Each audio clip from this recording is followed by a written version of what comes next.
live life by the container law, right? And the container law says this is the standard. So my goal in life is to do whatever I got to do. Oh, woo, it's a lot of work. Oh, Jesus. Oh, I'd be glad. Oh, and we will go to the, we got, and we will say, well, praise the Lord.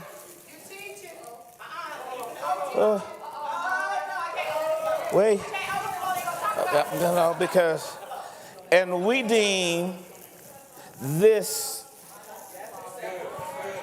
as great.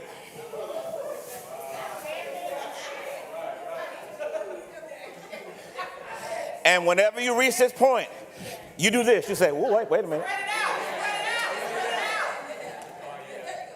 Yeah.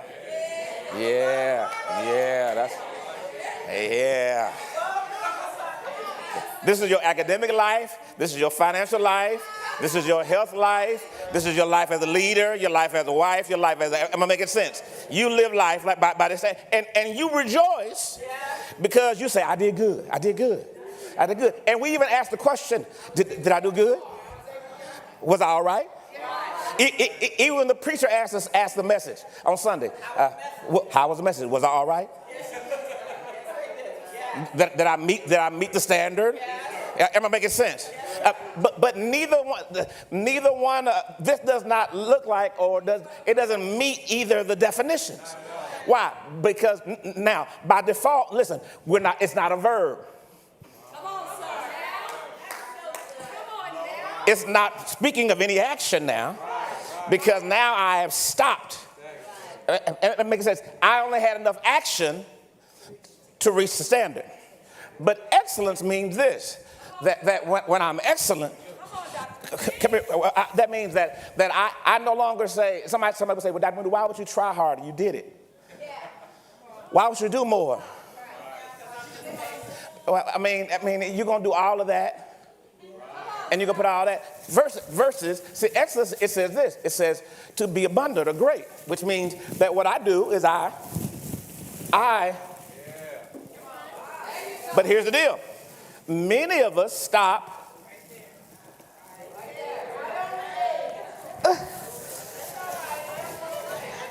Because we don't want to be seen as the person who, you so special. You always doing the most. You ain't never satisfied. You should have joy. Look, okay, all right, you beat the standard. You're higher than this. But even this in and of itself does not exemplify excellence. Excellence means this, that I am not excellent. Why are you concerned about excellence?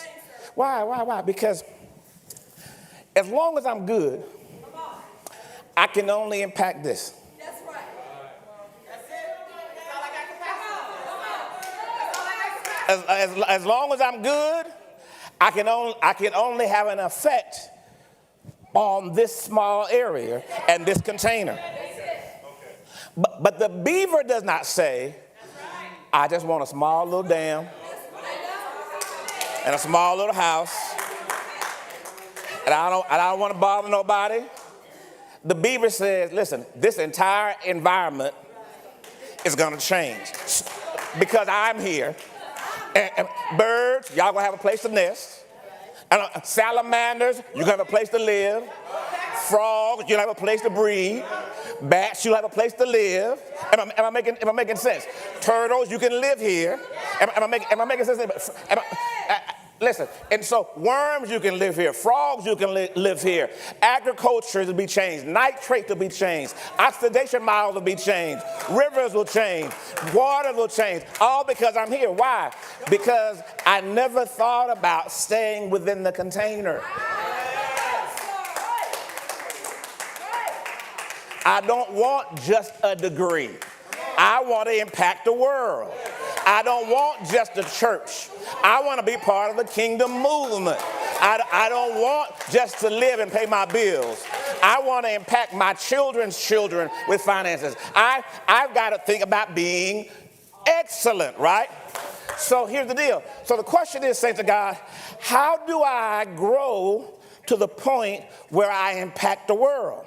In fact, am I making sense? See, this is a question we don't ask. We ask the question of how am I good enough? But to grow to impact the world means this, that I move from this state. Do me a favor.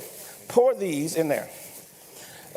Pour these real quickly in there. So, all right, there you go. There you go. You're doing it. So now here's the question. Because, thank you.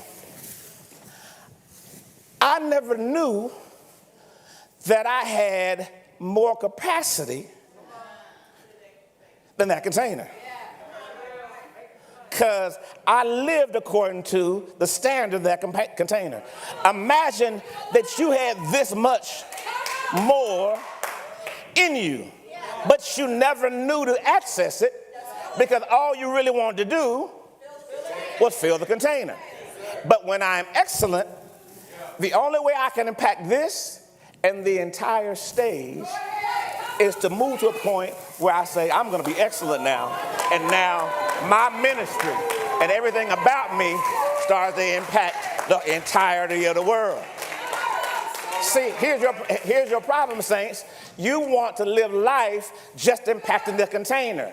You don't want your impact and your influence to go all over the room, down the stairs, am I making sense? In the space. You don't want your impact to say, listen, if you're on the front row, you're going to be impacted by me. If you're on the second row, you're going to be impacted by me. If you're watching, you're going to be impacted by me. My gift and how God is going to use me is going to be excellent this year. Am I making sense? When you look at this picture, you got to say, I never imagined myself having a large of an impact. I didn't even know there was an overflow. I thought it was just a space. But excellence means that it says I've got to exceed a fixed measure. So whatever boundaries you have on me this year, baby, I got to go over that. And I got to keep going and pouring and pouring and pouring and pouring. Now, so that means this, saints of God, our beliefs have to now say, if I believe in excellence, they should direct my actions. That means if I say now I believe in excellence, then now that means my activity is going to have to change this year. And then if my activities start to change, my behavior start indicating my faith. Could you imagine, saints of God, that when you live by the container rule, you actually never have to live by faith?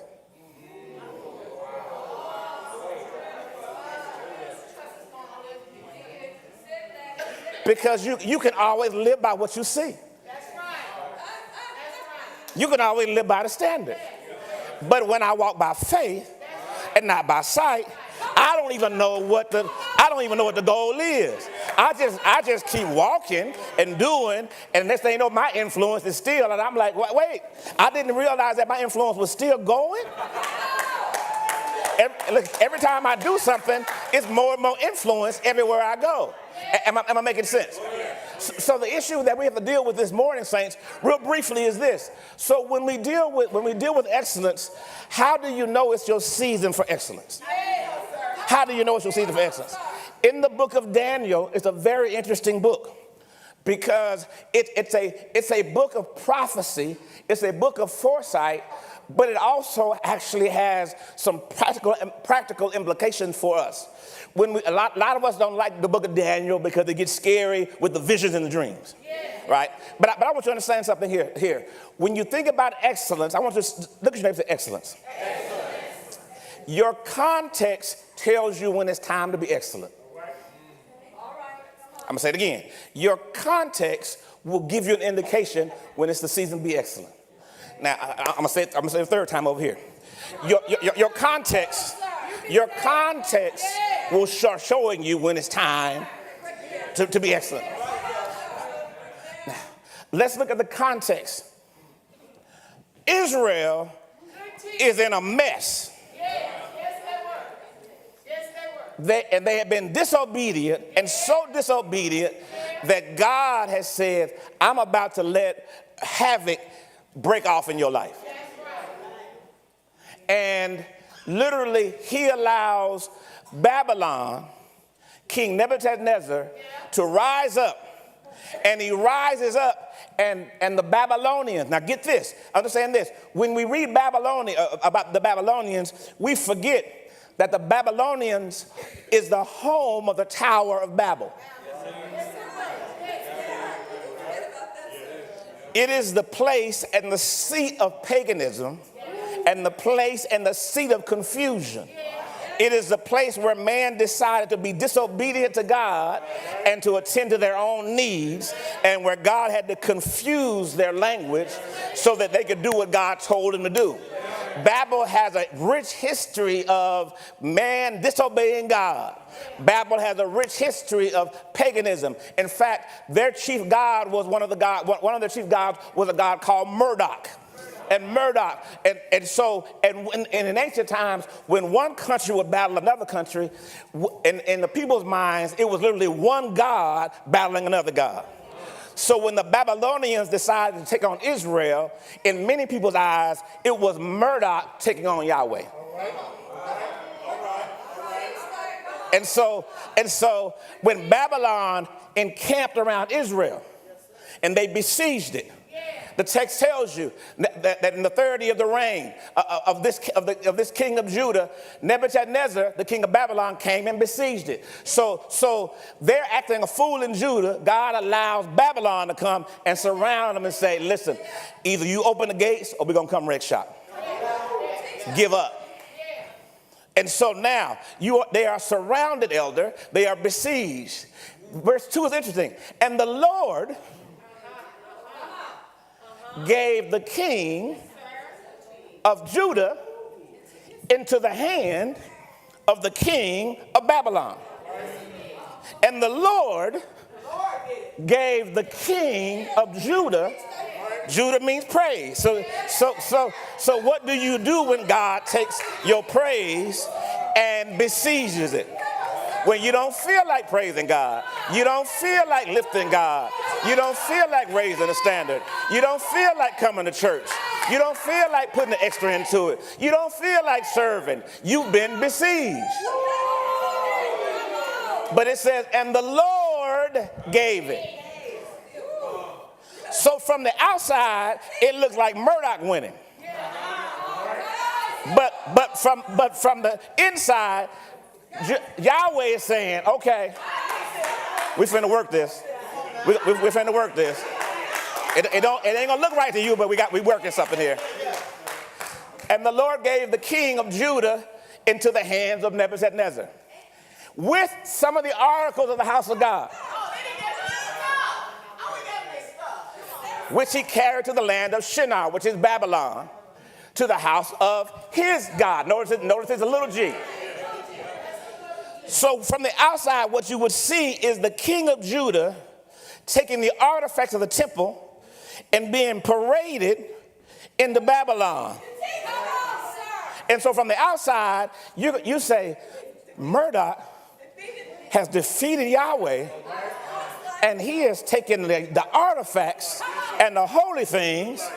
And it makes sense. Tell your neighbor, say, that's what it looked like, but that ain't what it is. Am I making sense? So what I tell your neighbor, what I look like ain't what it is. What you think's happening in my life ain't happening in my life. You think I'm going down, but you don't realize that I'm moving to excellence.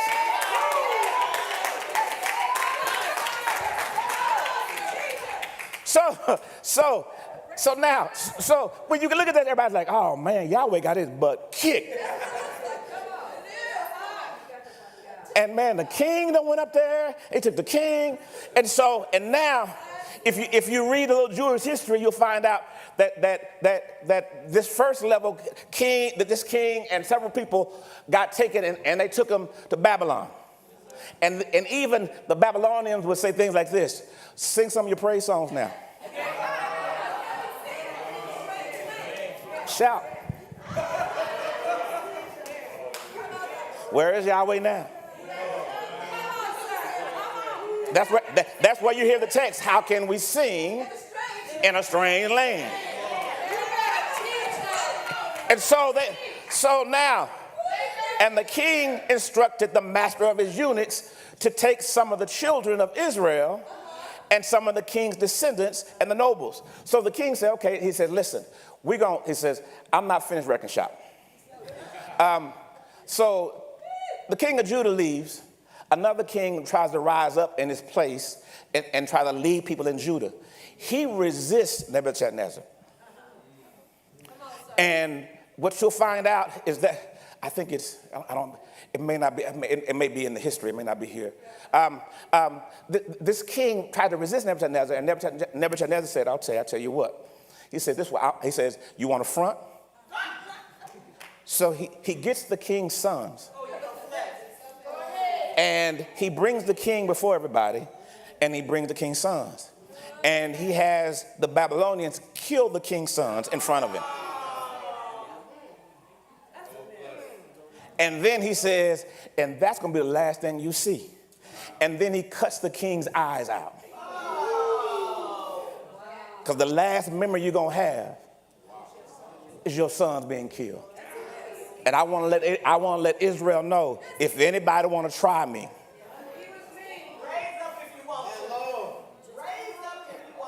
and so then he says, now go get some of the children and bring them back. We took the nobles the first time. Now get some of those smart kids and bring them back. And bring them back to Babylon, and we're going to teach them to serve us. So he calls the children of Israel and the king's descendants and the nobles, and listen, and he brings the best of the best. The young men, look, he brought young men where there was no blemish, but good looking, gifted in all wisdom. See, I want you to understand something, and I want you to understand, we joke about this, but these men had everything going for them. They were not just excellent in terms of their looks. So there wasn't a big sack of muscles that were dumb. I'm making sense to you. I understand you can't have muscles and not be dumb. But these guys were not just a bag of muscles. That's why it says they had no blemish. They were good looking, gifted in wisdom, possessing knowledge, and quick to understand. Right? So that means that they exercise the Lord's greatest muscle that he gives you, which is your brain. Right? So context will tell you this. Whenever you think that life is beating you up and taking you under, and you're being lorded over by people who don't believe, and you being pushed around by unfairness, bad systems, inequity, all of that stuff. And where you're like, what's going on, Lord? I don't know what's happening. God says, it's now the season for excellence. Because remember, I'm the one who told Murdoch to come and do this. So just because all hell's breaking loose in your life is not a sign that God is not still in control of your life.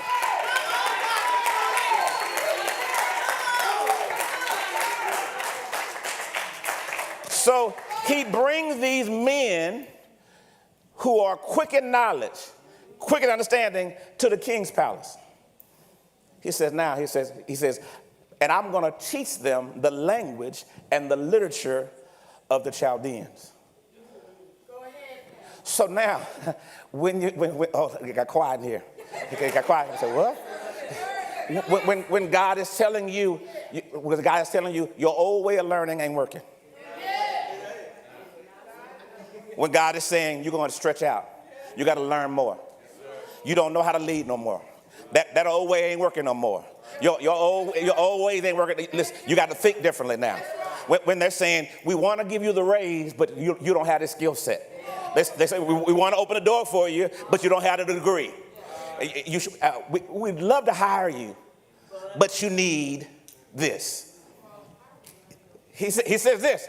See, I want you to understand, this is the time where God is telling you to expand. What you think is the devil trying to tease you.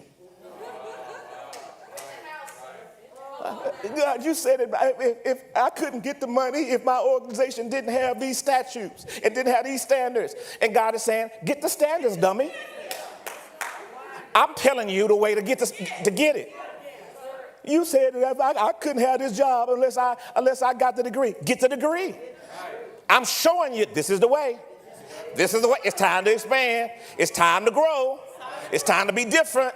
It's time to. I just wanted enough. Stay in my little bubble. See. Whenever life starts demanding more of you than you have of it, it's time for you to raise your standards. Stop asking God to quit asking you to give. Stop asking God to pull back on his demand of your life. And then he says, raise the standard. He says, make more money. Open up a business. I'm scared of my taxes. You should be, because you don't have any tax. You don't have anything to defer your taxes. You don't have any shelters. So stop trying to live within your limits. Because if I make $2 more in this, it's going to put me in my next tax bracket. Well, see how quiet it got? So now you have said, I'm going to live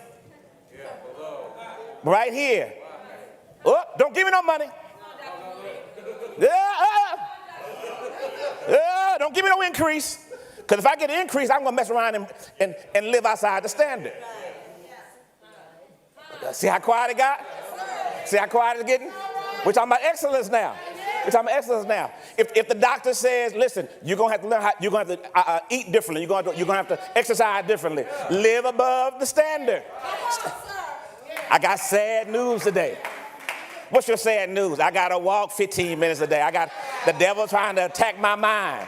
No, maybe it's God trying to build your body.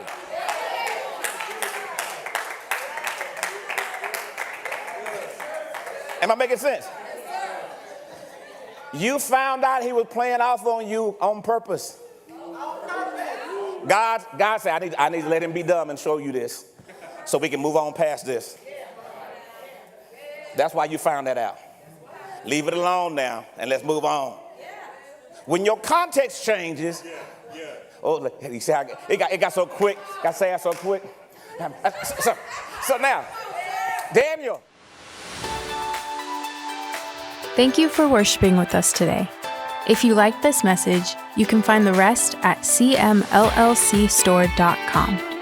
We invite you to join us again for our extraordinary worship services every Sunday at 10:30 a.m., Sundays at 4 p.m., and Wednesdays at 7:30 p.m. Central, where Dr. Moody teaches how to understand the Bible, and you can get all your biblical questions answered.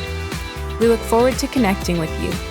We ask that you subscribe to The Rock ATX on YouTube and follow The Rock ATX on Facebook and Instagram to stay connected to all The Rock is doing. You can also get connected on our website at therockatx.org. Again, thank you for worshiping with us, and be blessed.